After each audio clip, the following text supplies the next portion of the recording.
Alors, allons-y, c'est parti. Le sujet, c'est comment accélérer le développement de votre entreprise. Parce que pour moi, une entreprise, c'est une personne morale dans le sens où elle a une âme, elle a un cœur, elle a des habitudes, elle a des valeurs, elle a une culture, que ce soit subi ou pas, elle a une personnalité, elle est unique. Et dès qu'on arrive dans une entreprise, j'entends, je suis coiffeur comme tout le monde, je suis chirurgien dentiste comme tout le monde, alors que la personne morale, la force de la personne morale est énorme. Et quand vous développez cette force, l'ensemble de mes clients qui ont développé cette force-là ont vu de sacrées différences, notamment pour signer plus de contrats, etc. Nous allons le voir. Alors, qui est Action Coach? Donc très rapidement, nous sommes numéro 1 mondial du business coaching depuis 30 ans. Nous accompagnons 15 000 dirigeants chaque semaine dans à peu près 80 pays avec notre propre méthode de développement d'entreprise. Voilà pour qui nous sommes, business coach et non pas coach, on en parlait tout à l'heure, puisque nous sommes très orientés développement business. Alors moi je préfère dire développement de la personne, on le verra tout à l'heure, qu'elle soit physique ou morale, puisque pour moi les deux sont intimement liés. Mes objectifs, ils sont multiples, mais c'est surtout de rentabiliser votre temps, puisque vous savez très bien que c'est la seule ressource qui n'est pas renouvelable. Donc c'est de rentabiliser votre temps, et puis des méthodes simples et rapides. Mon rôle, c'est pas que vous connaissiez un certain nombre de choses. Un athlète, c'est pas qu'il connaisse un mouvement. Un athlète, c'est qu'il s'entraîne suffisamment pour être sûr de monter sur son podium. C'est ce que je m'évertue à faire et ce que je réussis à faire avec les gens qui m'ont proposé de les accompagner. Augmenter les ventes et les bénéfices, dégager plus de temps libre, bien entendu, et construire une équipe plus performante. Et donc, puisque, a priori, vous avez envie, si vous êtes là très certainement, de passer d'un point auquel vous êtes aujourd'hui à un point où vous ne savez peut-être pas encore où vous voulez aller, mais vous savez que vous voulez que ça change, alors très certainement, vous êtes en apprentissage. Donc, nous allons voir 2-3 points d'apprentissage. Allez, une personne qui se lève. Si. Alors, je vais te montrer une liste et tu vas citer non pas les mots, mais les couleurs des mots. Ça te va? Allez, c'est parti. Jaune, gris, bleu, gris, gris. Ah, je sais pas. Jaune, gris, bleu. Bleu, vert, vert. Bon, merci. On ne va pas aller jusqu'au bout. Qu'est-ce que ça fait là dans les méthodes d'apprentissage? Alors que nous sommes là théoriquement pour développer des entreprises, qu'est-ce qui fait que je mets ça aujourd'hui? Le cerveau est formaté pour lire et regarder les couleurs. Nous avons passé notre vie à formater notre cerveau. Or, nous voulons maintenant plus de résultats. Nous voulons élargir nos façons de penser, de voir, de réfléchir, d'agir. Et donc, ça veut dire que nous allons le reformater.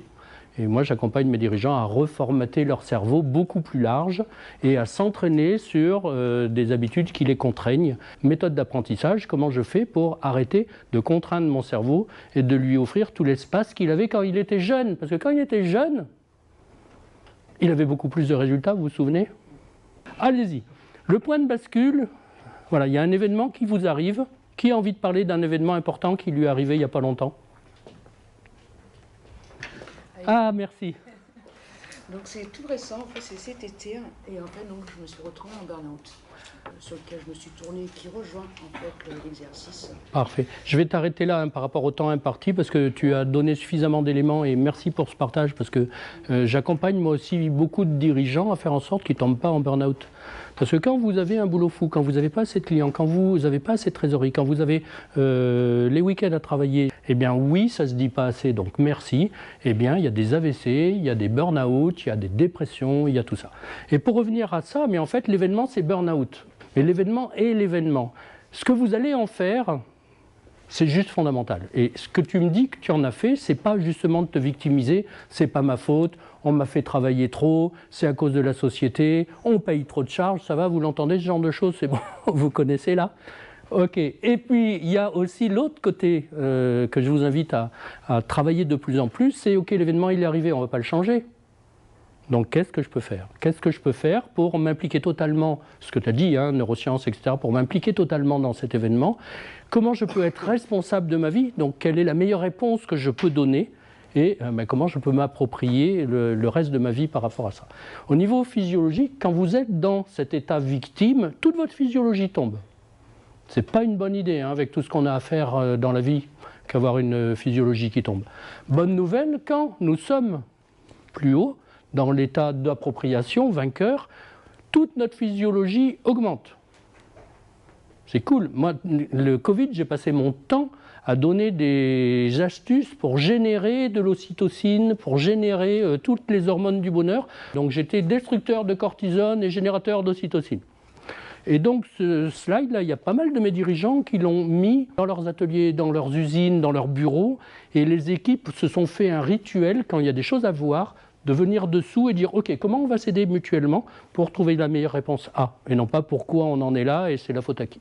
Et puis un autre ingrédient de l'apprentissage que vous connaissez très certainement. À quelle période de votre vie vous avez appris le plus d'après vous?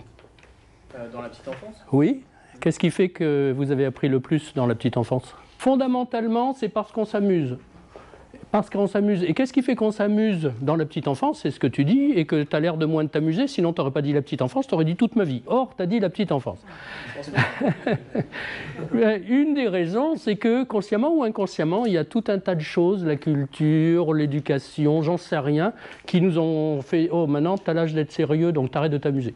Donc, puisque tu arrêtes de t'amuser, tu arrêtes d'apprendre, tu arrêtes de faire des erreurs et tu arrêtes de progresser. Donc, apprentissage, bien évidemment, je réintroduis le plaisir dans toutes les entreprises. Et comme je vous ai dit que s'amuser, c'était fondamental, je ne peux pas vous dire ça sans vous faire faire un jeu. Nous allons jouer. Vous avez vu le principe, sans lever le crayon, rejoignez tous les points en minimum de segments de ligne droite, sans passer 2 fois par le même point. Donc vous avez vu que là, ça fait 1 segment, 2 segments, 3 segments, 4 segments, 5 segments, 6 segments.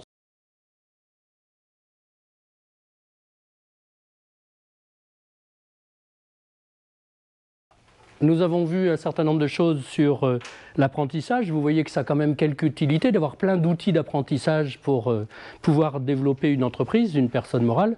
Et donc notre façon de voir le développement d'une entreprise, et puis vous avez la vôtre, hein, bien entendu, pour nous c'est une activité commerciale, rentable, qui fonctionne. De temps en temps, ça m'est arrivé de présenter devant 150 personnes, voire plus. Je vois des mouh, donc peut-être pas pour tout le monde, sans vous. Allez, qui adhère à sans vous? Nous accompagnons nos athlètes à créer un actif revendable. Et l'actif, il a d'autant plus de valeur, messieurs les experts comptables, vous êtes aussi là pour, enfin tout le monde est là pour ajouter ou enlever à ce que je dis, hein, a d'autant plus de valeur que vous pouvez le vendre et partir en vacances, ça a de la valeur. Moi j'ai vu une entreprise, on a enlevé le dirigeant, ça valait... Et cette méthode, c'est Brad Sugar, un Australien qui s'est dit « mince, j'ai plein de copains qui sont dirigeants et qui viennent me voir en disant « tu sais, ça marche pas trop bien » et puis il leur dit « ben voilà, tu pourrais faire ci, tu pourrais faire ça, etc. » Et à un moment donné, il s'est dit « mais comment ça se fait qu'autant de dirigeants, finalement, n'aient pas une entreprise ?» Et ben, c'est parce que majoritairement, ils ont un job. Vous savez ce que ça veut dire, job? La plupart des dirigeants ont trop souvent un job. Ça ne vous parle pas, c'est une bonne nouvelle. Et donc, il a mis en place une méthode justement pour que les dirigeants deviennent plus dirigeants qu'avant, puisque globalement, nous sommes d'abord plutôt spécialistes d'un métier que dirigeants. Donc, est-ce que c'est vous qui dirigez l'entreprise?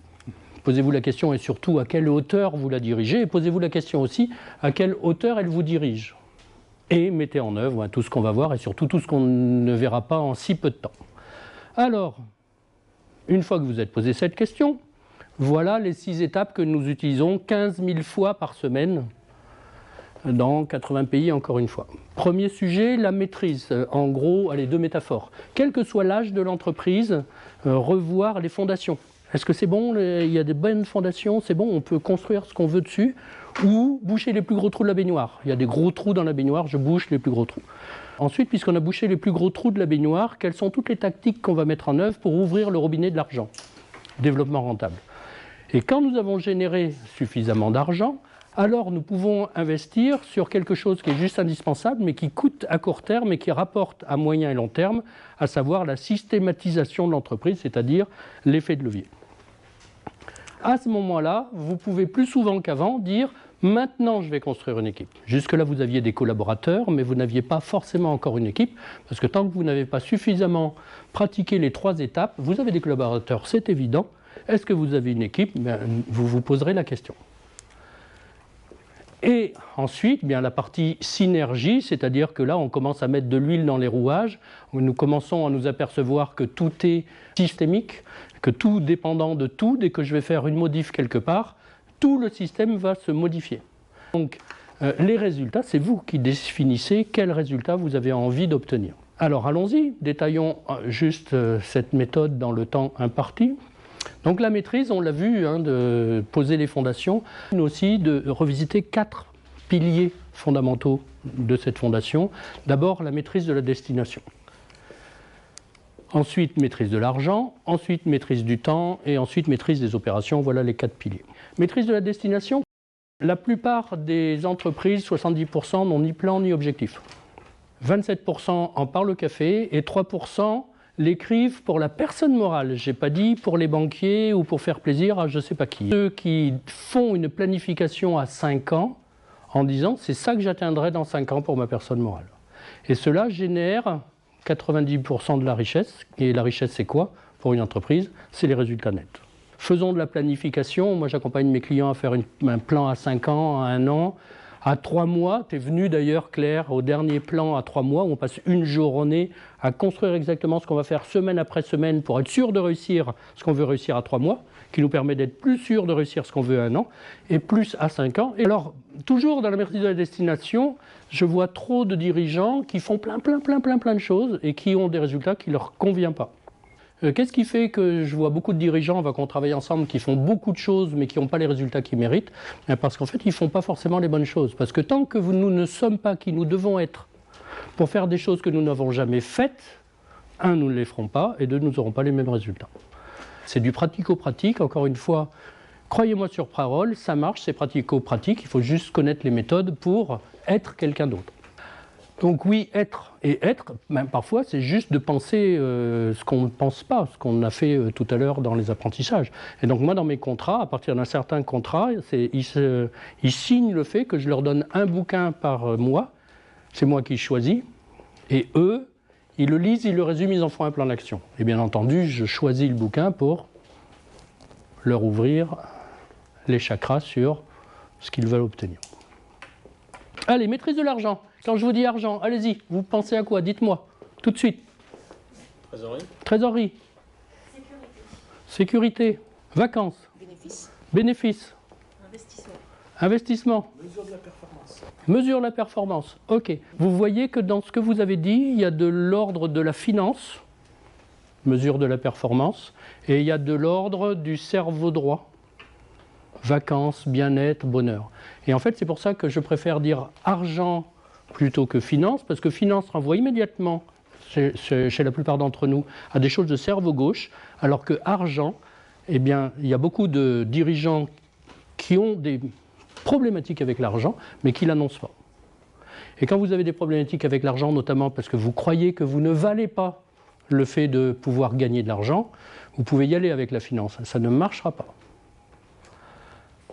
Maîtrise de l'argent, une fois que j'ai dit ça, c'est quand même maîtrise du point mort, maîtrise des marges, maîtrise du reporting, maîtrise des indicateurs de performance clés. Allez, point mort. Eh bien, le point mort, notre cerveau est fait comme ça. Si vous avez un tableau de point mort qui vous dit d'arriver à 0, ben votre cerveau il arrive à 0. Hein. Des tableaux de point mort margés tout de suite. Hein. Vous le faites? Oui, voilà. Parce que malheureusement, notre cerveau, enfin, là aussi on pourra en discuter tout à l'heure, hein, vous lui dites de mourir, il vous fait mourir. Vous lui dites de vivre alors que vous auriez dû mourir, vous vivez. L'utilisation maxi, parce que c'est très bien d'avoir plein de ressources, c'est encore mieux de penser très souvent à l'utilisation maxi. Et ça, d'après vous, nous sommes en juin 2023, nous sommes le 1er juin 2023, vous allez voir votre banquier à quelle date? Quand on a de l'argent. Maintenant, quand on a de l'argent. On lui montre que tout est sous contrôle et que les choses qui ne sont pas sous contrôle, c'est exceptionnel et ça finira. Maintenant, malheureusement, je vois beaucoup trop de dirigeants qui y vont, non pas en août, hein, mais qui attendent que le banquier les appelle en septembre. Et là, ça se passe très mal. En gros, la trésorerie, c'est quoi? C'est juste la maladie dont 100% des entreprises meurent, ça vous va? Et je vois plein de dirigeants qui n'ont pas de médicaments pour cette seule maladie qui fait mourir toutes les entreprises. Donc je vous invite à les avoir. vous avez des experts comptables, il y en a ici, discutez avec eux, mettez en place un minimum de choses pour que ce soit sous contrôle. Alors, nous avons vu la maîtrise de la destination. Où allons-nous? Nous avons vu la maîtrise de l'argent et maintenant le temps. Juste une question, qui a plus de 24 heures par jour? Qui a moins de 24 heures par jour? Alors, la bonne nouvelle, c'est que mes dirigeants, quand ils commencent à travailler avec moi, de temps en temps, ils disent « j'ai pas le temps ». Donc, ils me donnent un Rocher-Suchard, puisque ce n'est pas le sujet. Après, ils disent je n'ai pas pris le temps », donc ils me donnent un Rocher-Suchard, puisque c'est toujours pas le sujet. Et à un moment donné, ils rentrent dans les sujets fondamentaux de qu'est-ce qu'on fait chacun de nos 24 heures, puisque 24 heures, il y a des gens qui ont 0 salariés, d'autres qui ont 100 000 salariés, d'autres qui travaillent 100 heures et d'autres qui travaillent 3 heures. Donc le temps, malheureusement, notre inconscient nous fait faire plein de bêtises sur ce sujet-là. Donc hop, dans l'antidictionnaire, le temps. Là, cette métaphore-là, si une seule personne ici ne l'a jamais vécu, soit lui, soit quelqu'un d'autre, je veux bien qu'il lève la main. C'est le sujet principal. Et donc, dans ce que nous faisons, dans nos tâches de tous les jours, quel que soit notre écosystème, familial, d'amis, social, citoyen, professionnel, nous appartenons à beaucoup de systèmes, eh bien nous faisons des choses de type pas urgent et pas important. Et quand je vois tu peux me donner un exemple de choses de pas urgent et pas important? Tout le temps à des détails. Oui, ça peut être le cas. Vous avez des exemples concrets où vous avez compris qu'il valait mieux baisser le pas urgent et pas important? Puisque je vous invite maintenant à le faire. Hein. Toutes les tâches, vous allez les recenser, c'est ma proposition, des pas urgents et pas importants, et vous allez décider quel est le pourcentage de votre journée sur lequel vous autorisez à le faire. Parce que c'est de la distraction. Et donc quand vous avez tapé très loin de la cible, vous avez envie de vous rapprocher du centre, et vous vous dites, bon ok, maintenant je vais passer à urgent et pas important. C'est l'illusion de temps. Sauf que, ça veut dire quoi? C'est que vous n'avez pas suffisamment de méthodes pour arrêter de prendre la patate chaude ou le singe. Et il existe plein de méthodes pour arrêter de prendre la patate chaude ou le singe. Donc là-dedans, le plus important, c'est combien de tactiques vous allez développer pour faire mieux à tous les étages. Et puis le urgent et important, qui est-ce qui nous les ramène, ceux-là? Les clients. Ah, mais je vois que ça parle. Eh bien, c'est une mauvaise nouvelle, il ne devrait pas vous ramener ça non plus. Qu'est-ce que vous n'avez pas développé pour avoir encore du urgent et important ramené par vos clients? Déjà, vous les choisissez. Qui choisit ses clients? Déjà, vous les choisissez. Et ensuite, quand vous l'aimez bien et qu'il ne marche pas bien, vous faites quoi? Eh bien, vous l'éduquez. Donc ça, c'est de la demande. Et puis enfin, parce que nous devenons archers, allez, performants, notre job à nous, c'est de faire du pas urgent et important. Citez-moi des exemples. Qu'est-ce que vous faites ce soir? Du réseau. Et donc, c'est pas urgent et important. Donnez-vous cette possibilité de dire, chaque semaine, je passe tant d'heures sur des tâches de type pas urgent et important. Et l'agenda par défaut, parce que quand vous avez collé dans votre agenda le fait que tous les lundis de 9h à 10h, vous faisiez du marketing, eh bien tous les lundis de 9h à 10h, vous faites du marketing. Et maintenant, la maîtrise de la livraison, puisque nous sommes quand même là pour livrer des produits et des services à nos clients quand même, avec 4 sujets principaux. Maîtrise des appros. Donc maîtrise des appros, c'est les fournisseurs. Qui a 10 critères de choix de son expert comptable? Levez le bras. Parce que j'entends souvent dire « Ah oui, mais mon expert comptable, il n'est pas bon. Ah oui, mais mon banquier, il n'est pas bon. » Mais tu as fait comment pour être sûr qu'il soit bon? Au-delà de ça, maîtrise des appros, vous comprenez que ça va beaucoup plus loin. Moi, quand il y a eu Fukushima, j'accompagnais des gens qui faisaient des cartes industrielles depuis un moment. On avait changé tous les appros, on avait réparti des appros, etc. Pendant que d'autres étaient toujours que 100% au Japon sans stock. Qui a survécu? Maîtrise de la facilité d'achat, pour faire en sorte que vous puissiez délivrer vos services, mais faites en sorte que ce soit facile d'achat. L'exemple que je donne, vous connaissez, c'est Amazon. Ils ont plein de tactiques pour faciliter l'achat. Qui a plus de 3 tactiques dans son entreprise qui tournent systématiquement pour faciliter les achats? Levez le bras. Et maîtrise du service client, parce que je vois trop des entreprises nombrilistes qui font du service entreprise et pas du service client. Ils ne sont pas du tout tournés vers le client, ils sont tournés sur leur autosatisfaction et leur ego. Donc là aussi, il y a plein de tactiques à développer pour ça. Ça y est, nous avons fini la maîtrise avec les 4 piliers, nous avons bouché les plus gros trous de la baignoire, donc nous pouvons commencer à ouvrir le robinet de l'argent. Donc la définition d'une niche pour nous, Action Coach, Est-ce qu'elle vous va, cette définition? C'est de s'en éloigner le plus possible. Il y a plein de moyens pour s'éloigner le plus possible de cette fameuse concurrence sur les prix. Et stratégie de l'océan bleu, comment je fais pour avoir ma niche, mon espace où je suis le seul? Et ça passe deux sujets. D'abord, pourquoi pas de concurrence sur les prix? Je crois qu'on vient de le dire, mais pour autant. Alors oui, mais surtout, vous vous battez là-dessus, vous mourrez comme ça. Donc, par rapport à tout ce qu'on vient de dire, notre façon de voir les choses, et nous en avons déjà parlé, c'est proposition unique de valeur plus que de vente. Qui suis-je et quelle est la valeur que j'ai? Ça ne veut pas dire que je suis le meilleur, ça ne veut pas dire que je suis le plus beau, ça ne veut pas dire que je suis le plus fort. Ça veut dire que j'annonce haut et fort qui je suis en tant que personne morale. Et comme dans la vraie vie, quand vous annoncez haut et fort qui vous êtes, il y a des gens qui disent « Ah ben c'est cool, tiens, on va aller boire un verre ensemble ». Ils signent votre contrat. Et l'autre « Ah ben c'est pas cool, tu me gonfles, tu me perturbes, je ne veux plus jamais te voir ».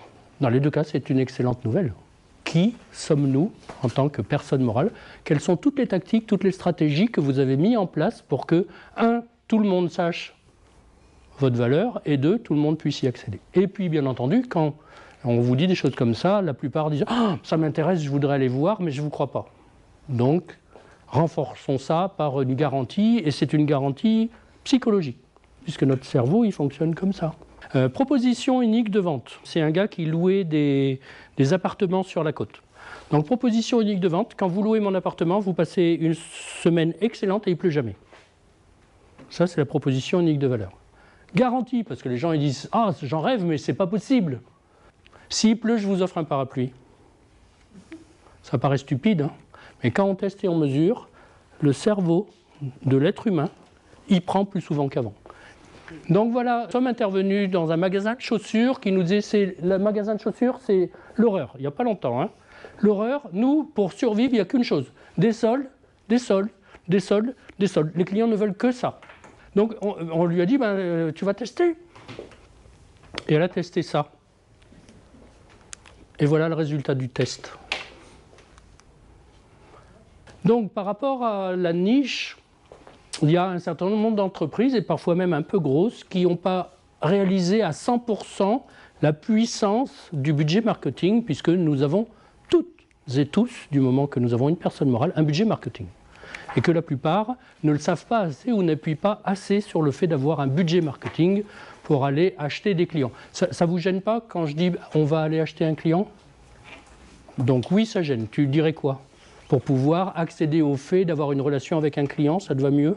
Oui. Donc il faut effectivement mettre de la ressource pour accéder au fait d'avoir une relation avec un client? Oui. Ok, donc on va dire ça comme ça. Deux sujets que je vous invite à réfléchir pour avoir ce budget marketing qui va augmenter au fur et à mesure du temps, c'est la valeur à vie. Qui connaît la valeur à vie de ses clients? La valeur à vie, c'est la marge que vous faites tout le temps où un client reste chez vous. Quelle est votre valeur à vie d'un client? Commencez à tester, à mesurer. Les ressources que vous allez mettre pour entrer en relation avec quelqu'un qui s'appelle un client pour que vous vous entendiez bien, eh bien pareil, hein, vous allez très certainement faire un site web, vous allez très certainement faire un flyer, bref, je ne sais pas quoi d'autre. Et là aussi, mesurer combien vous achetez un client, même si on a dit que les termes étaient peu élogieux, mais vous avez compris le mode de pensée. Et valeur à vie moins coût d'acquisition, c'est votre budget marketing. Et vous devez avoir plein de tactiques systématiquement en route pour augmenter la valeur à vie et pour diminuer le coût d'acquisition. Alors, marketing, de notre point de vue, ça doit être un investissement pour vous et pas une charge. Et c'est un investissement à partir du moment où vous faites deux choses.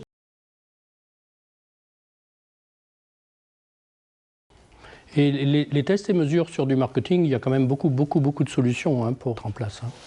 Là aussi, en fait, le sujet, c'est notre manque d'imagination.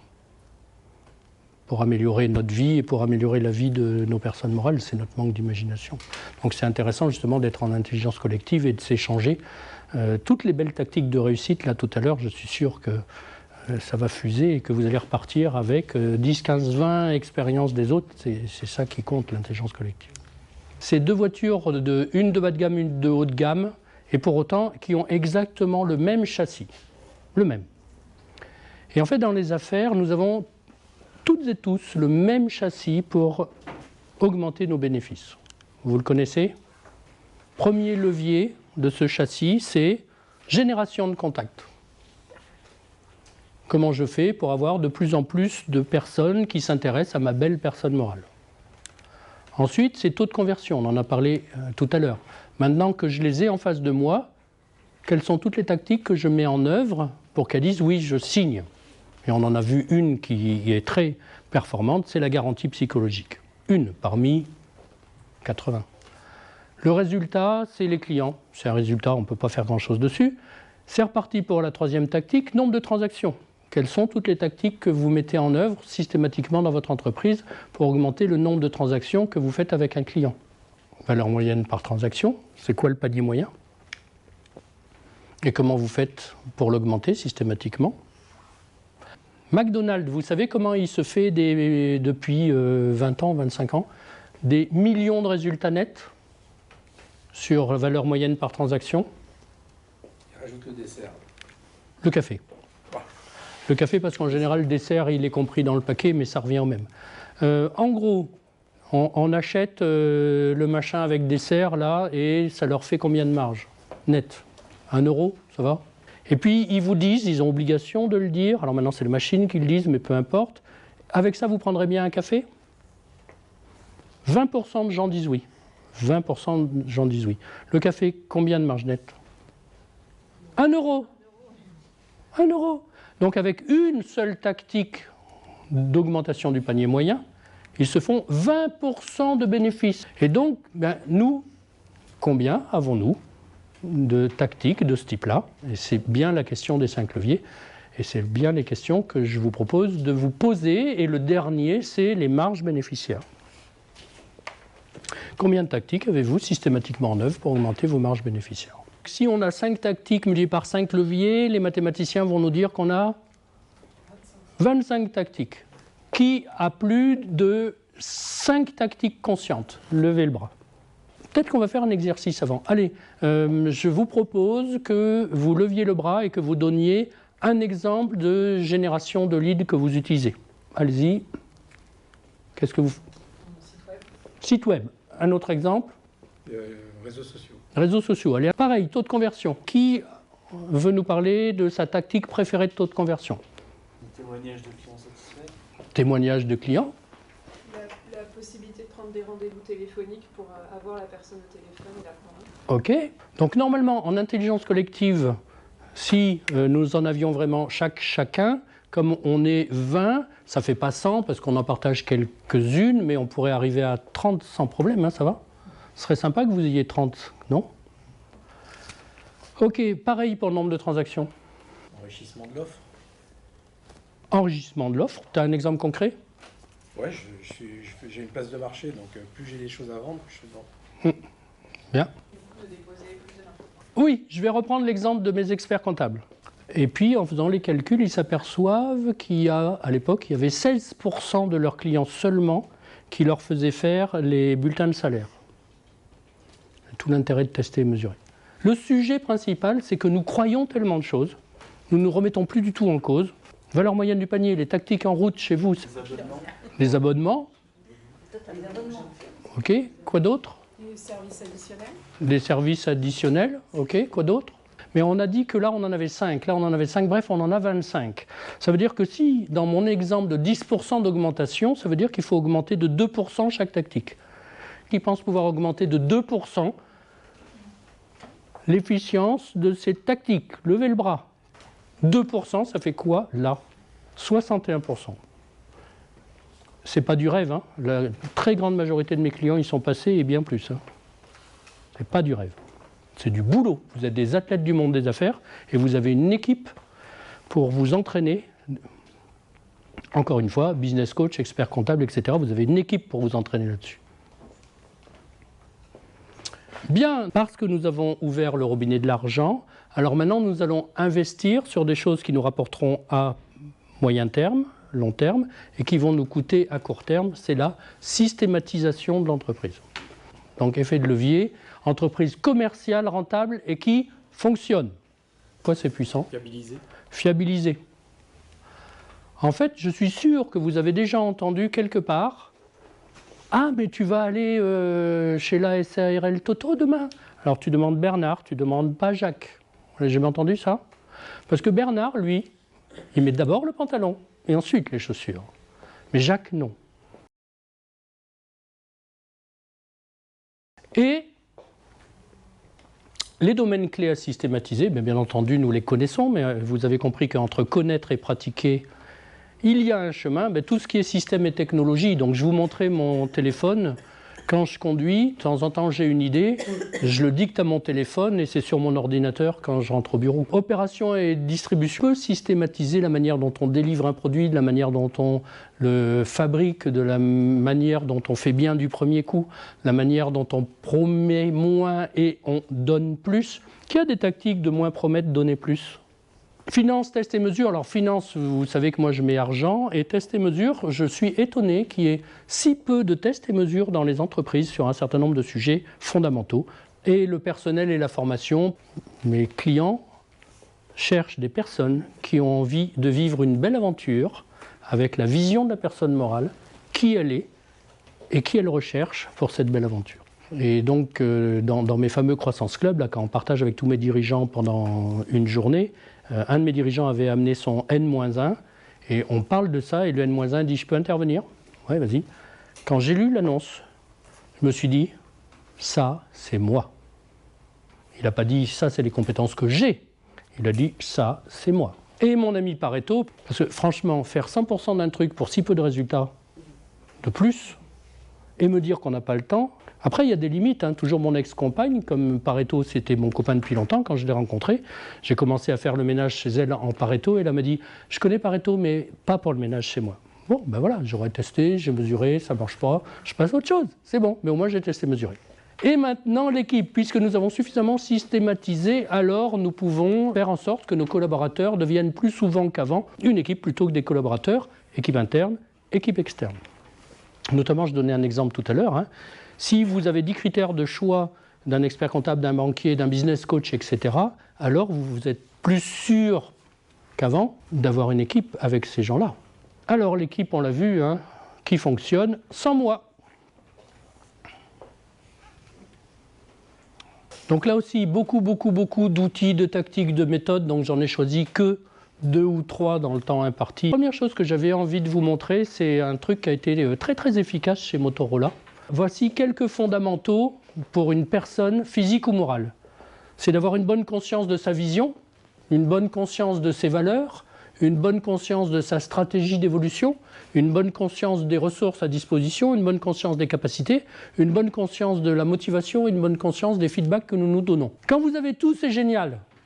Ça marche du tonnerre de Zeus. Sauf que parfois, il manque la vision et ce que vous obtenez, c'est de la confusion. Parfois, il manque les valeurs, et ce que vous obtenez, c'est la corruption, je ne vous lis pas tout.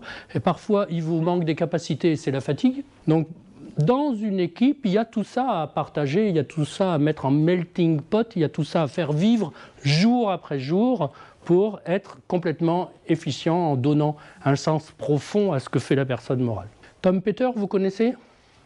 Donc, je reprends, hein, il disait « La plupart des employés sont motivés, énergiques, dévoués, enthousiastes et loyaux. » Sauf pendant les 8 heures, ils travaillent pour vous. Et ma façon de voir les choses, c'est de dire, oui, c'est vrai, de temps en temps, dans certaines entreprises, je le vois ça. La responsabilité à qui ? Au patron. Vous avez une sacrée responsabilité. Il y a plein d'outils pour faire en sorte que, de là à là, la différence s'estompe. Dont un sujet, c'est quoi une clé de la réussite pour travailler en équipe ? Oui, la communication. Allez, donnez-moi une définition de ce qu'est la communication.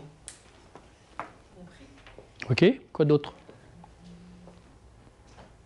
Un échange, autrement dit, la personne aussi intervient, c'est pas seulement passer les informations, mais aussi être prêt à entendre un feedback, par exemple. Oui, tout ce que vous avez dit. Et donc, moi, ce que j'ai retenu comme définition, j'ai retenu un des présupposés de la PNL. La communication, c'est la réponse que vous obtenez.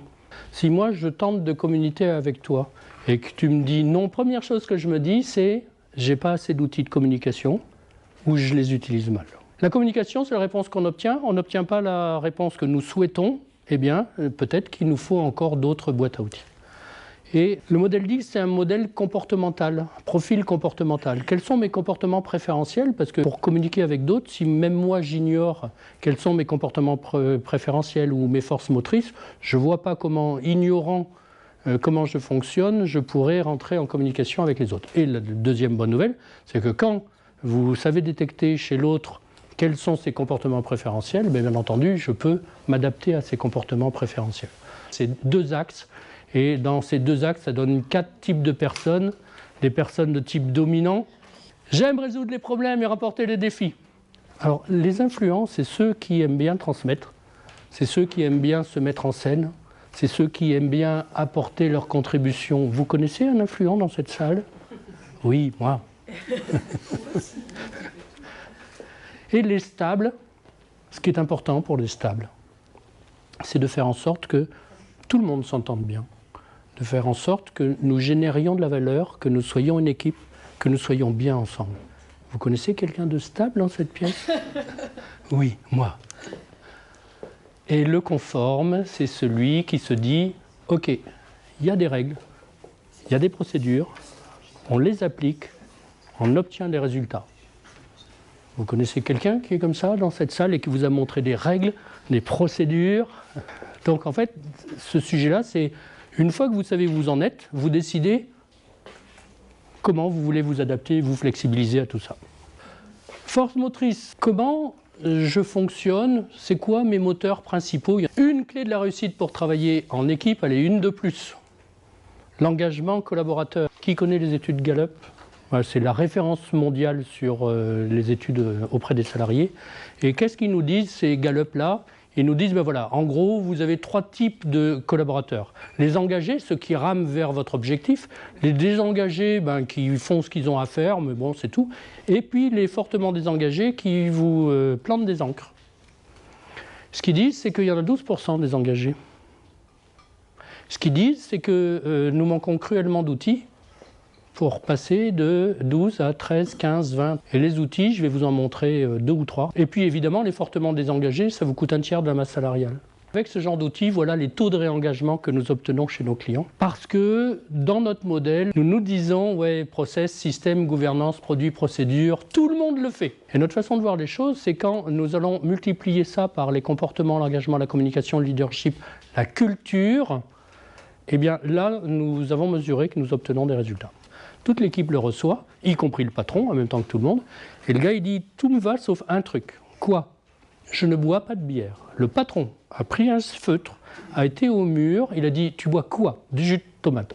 Ou du jus de tomate. Voilà, ce qu'on veut dire, c'est, vous faites ce que vous dites ce que vous faites. Et surtout, les valeurs, elles doivent obligatoirement correspondre à des comportements identifiables. Pratico-pratique, vous avez des valeurs, ça veut dire qu'il y a des comportements associés, autorisés, et il y a des comportements qui ne sont plus dans les valeurs, et tout le monde sait faire la différence. 12 clés pour faire travailler les équipes sur ces 12 clés pour améliorer largement le taux de réengagement. Juste une, partage d'histoire pour renforcer la confiance. Quand dans une équipe, vous avez suffisamment mis en œuvre la confiance entre toutes les personnes, et que les personnes commencent à raconter des histoires intimes, le résultat de l'engagement et de la solidité d'une équipe, c'est juste extraordinaire. Bien, donc maintenant nous avons une équipe et la synergie, de faire en sorte que 1 plus 1, ça fasse... En fait, la systémique, c'est quelque chose qui pourrait paraître autonome, moi par exemple, et qui est constitué de tout un tas d'éléments qui sont en interrelation les uns avec les autres. Donc dans mon corps humain, qui est un système, dans mon corps humain, eh bien, il y a tout un tas d'éléments de sous-systèmes respiratoires, excrétoires, etc., qui sont tous en relation les uns avec les autres. Et chaque élément, si les sous-systèmes, on les prend, il y a de nouveau des sous-systèmes, jusqu'à l'élément élémentaire.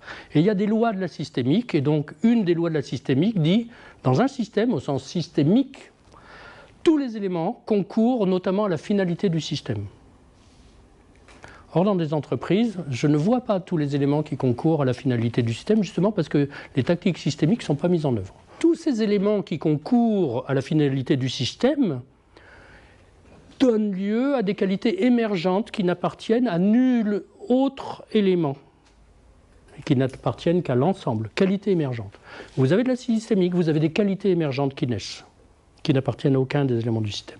Donc la synergie, la systémique, c'est nommer un manager général à N-1 et occupez-vous de vivre votre vie parce que votre entreprise devient en mode autopilotage et vous en avez fait un actif revendable. Donc c'est pour ça que nous prétendons que plus vous travaillez sur la maîtrise et plus vous avez une activité commerciale, plus vous travaillez sur la niche et plus elle est rentable, plus vous systématisez et mieux elle fonctionne, et plus vous travaillez à avoir des équipes, et plus vous pouvez faire ce que vous voulez, y compris continuer à travailler dedans, mais vous pouvez partir en vacances ou tomber malade. Jim Rohn, qui a été un des coachs de Brad Sugar, donc Brad Sugar c'est le patron d'Action. Donc il a eu lui aussi plusieurs coachs, bien entendu. Voilà ce que disait un de ses coachs préférés. Ne souhaitez jamais que votre vie soit plus facile. Souhaitez devenir meilleur. Travaillez plus sur vous-même, être, que sur votre activité. Et maintenant, c'est quoi les 3 points les plus importants? Prenez 3 minutes pour renforcer, notre cerveau fonctionne comme ça, renforcer les 3 points que vous devez absolument mettre en œuvre pour vous dire que là, franchement, il va y avoir une différence entre hier et demain.